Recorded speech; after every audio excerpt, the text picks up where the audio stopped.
You're listening to a New York Islanders episode of the Jacob Valk Show. He's breaking down the team's latest goings-on as only he can. Follow him on Twitter at RealJacobValk. Here he is, Jacob Valk.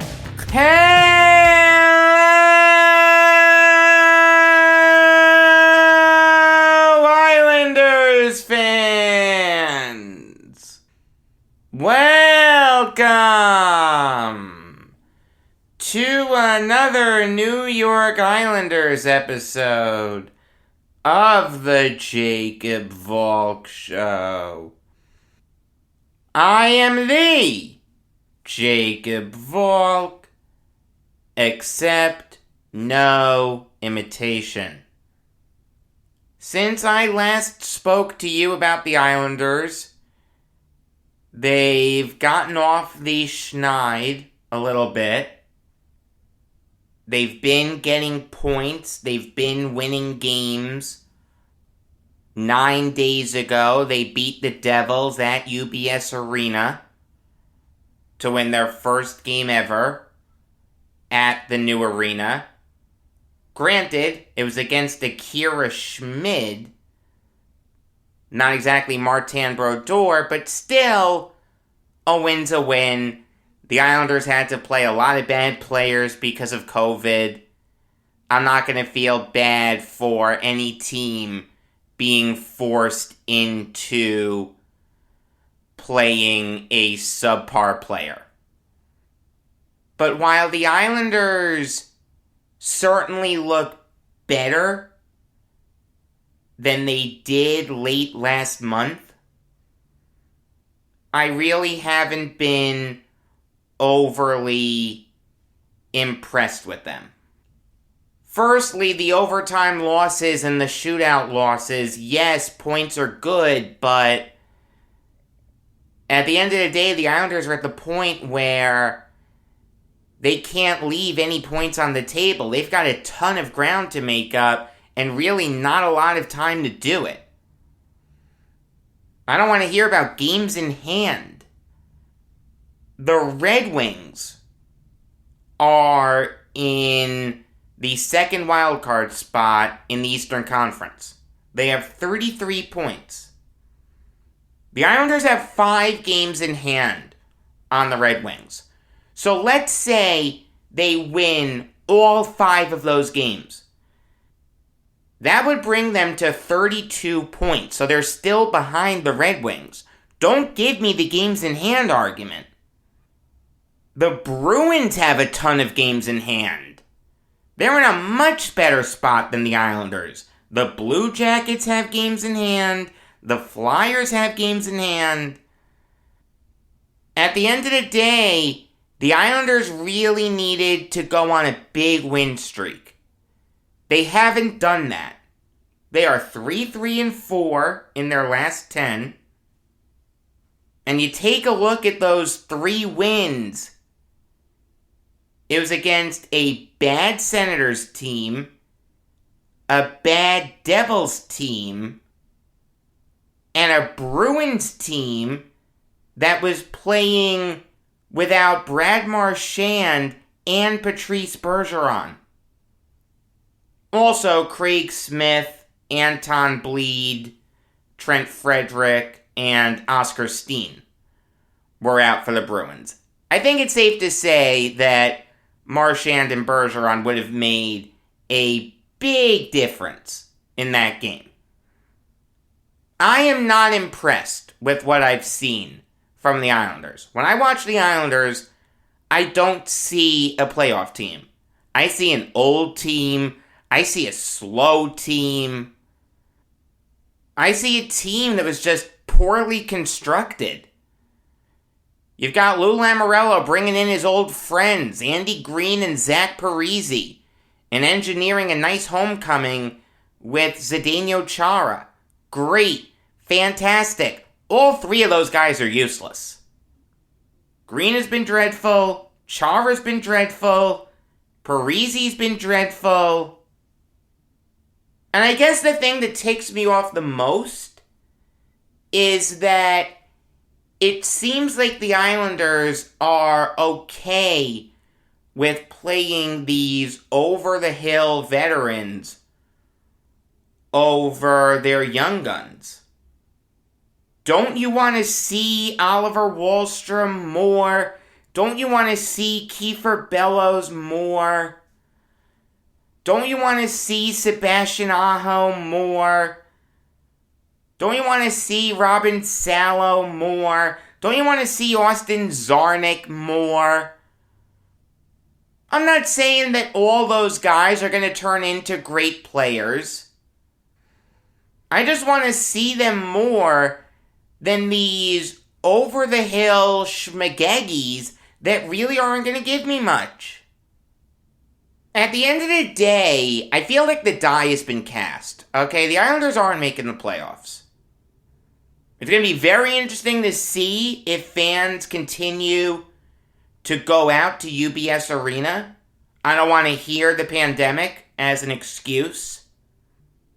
I don't want to hear bad play as an excuse. No. You guys screamed for years that you'd support the Islanders at a new arena. When they went to Barclays, you didn't show up because it was a hellish commute. UBS Arena is a better commute. Granted, it's not a great commute. The Coliseum was a million times better, but still, you've got to show up and support your team. There's no excuse. I don't want to hear about COVID. I just don't. You know what? Wear a mask. Get vaccinated. Eat before the game. Every Islanders fan really needs to get out to UBS at least once. Alright, you complained for years about not having a permanent home. I can't tell you how much heat I got for saying Islanders fans didn't deserve a new arena. Prove me wrong. Let's go. Let's do it. I've said for years, Islanders fans won't show up if their team is bad. Their team is bad. Prove me wrong. Go to games. I'll be there. I'm a season ticket holder. Get to a game. Show up and support your team. I don't want to hear any excuse. If your point is COVID, then don't go out at all. Don't go out to any sporting event. Don't go to Rangers games. Don't go to Nets games. Don't go to any sporting events. All in all, what's best for the Islanders right now is a mini fire sale. I'm not saying you blow things up entirely. No one wants that. But I think you've got to look at this roster and identify who can contribute for the Islanders' next playoff team and who can't. At the end of the day, I'd love to say that the identity line should be blown up, but no one's gonna take those guys' contracts. No one's gonna want them. Maybe Clutterbuck, since he's on the last year of his deal. But who's really going to look at Cal Clutterbuck and say that's the missing piece? I mean, the identity line has been a major disappointment this year. You just compare them to what you've seen from them previously, it's not good. The eye test doesn't lie. These guys are shells of their former selves. Cizikas, Clutterbuck, and Martin. Johnston I'd love to see go, but no one's going to take on his contract. Kyle Palmieri I've been very disappointed in. I understand in Lou we trust, but it's hard to really defend the decision to let Jordan Eberle go to the Kraken, and then you replace him with Kyle Palmieri. I mean, Palmieri has been a bitter disappointment this year. He's playing on the first line. He only has 1 goal. He has 7 points in 25 games. And he's a minus 11. He's on pace to get more penalty minutes than he's ever gotten in a season this year. He is having a dreadful season. Let's compare him to Eberle. Eberle has 21 points in 28 games. And has only taken 1 minor this year.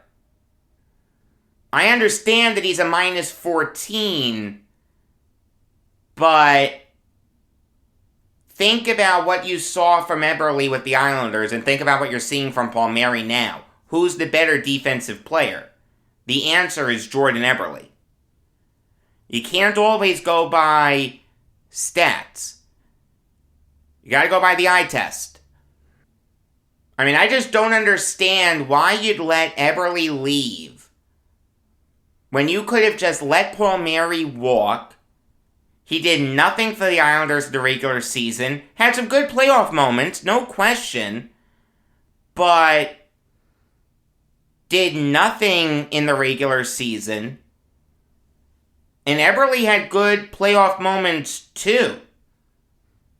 The last Islanders game at the Coliseum, you remember who scored the first goal for the Islanders? Jordan Eberle.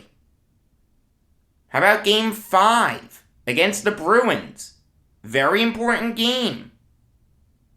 Whoever won that game was going to win the whole series. Palmieri had a power play goal, give him credit, but so did Eberle, and Eberle did tack on an assist to a Matthew Barzal power play goal. Eberle was really good in the Penguin series. The Islanders would be better off with Jordan Eberle on the first line right wing than Kyle Palmieri. It's just that simple. I'd love to see Palmieri go, but I don't see anyone taking that contract. Zach Parise? Maybe? I just don't think anyone's going to look at Parise at this point in his career and say, that's the guy. That's our difference maker. Lou Lamoriello said that about Parise. He was going to fill the void on third line left wing. He has 6 points in 26 games. He's a minus 4. He really hasn't been great.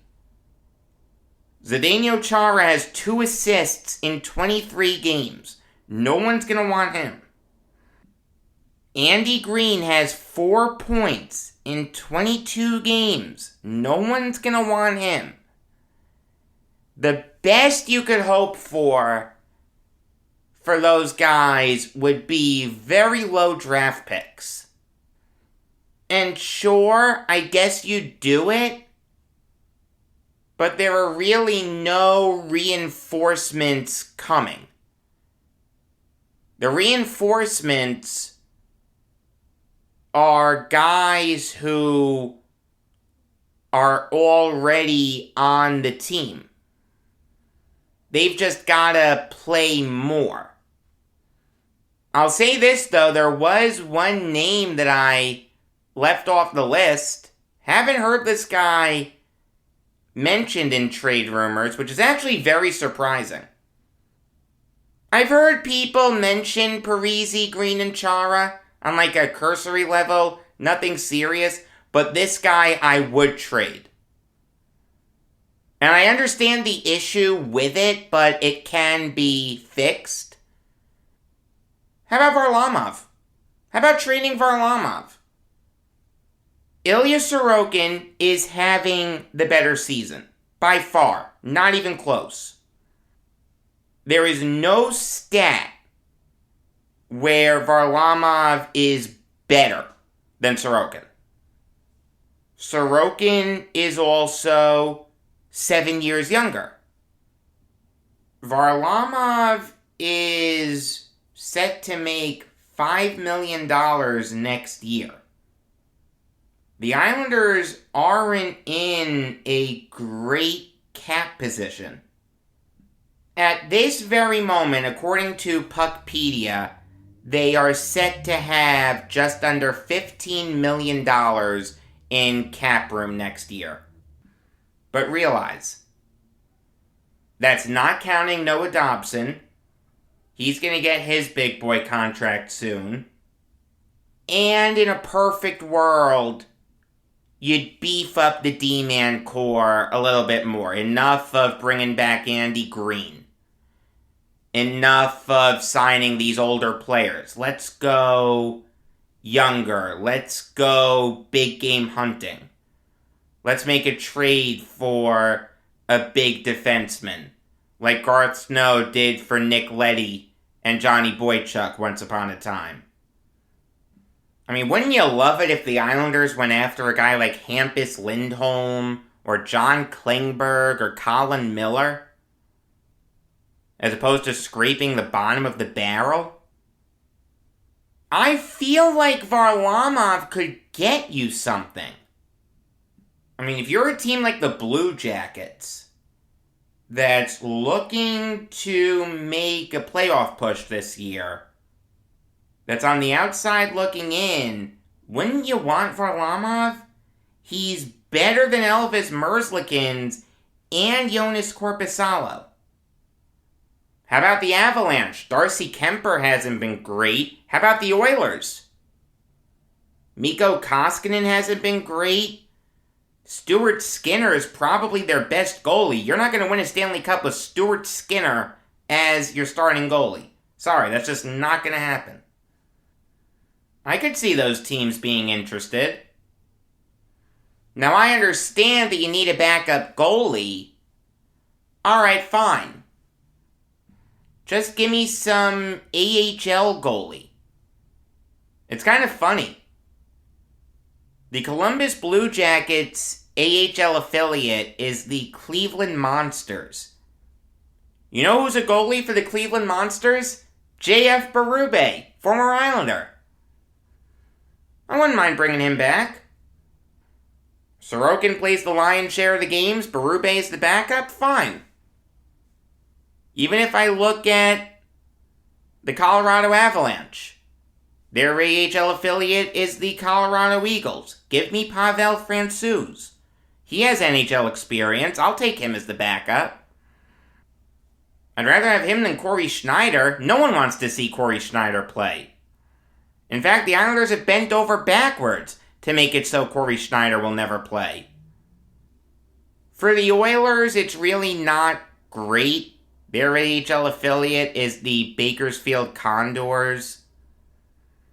And they don't have a veteran goalie who could be the backup. But even if you want to trade him to the Oilers, maybe you look at a third team and say, hey, I'll give you a 6th round pick for this AHL goalie. Like the Islanders did for Al Montoya once upon a time. Look, the season's over. The Islanders aren't making the playoffs. The only thing left to look forward to is the development of the young guns and see what you get for the older players, if anything.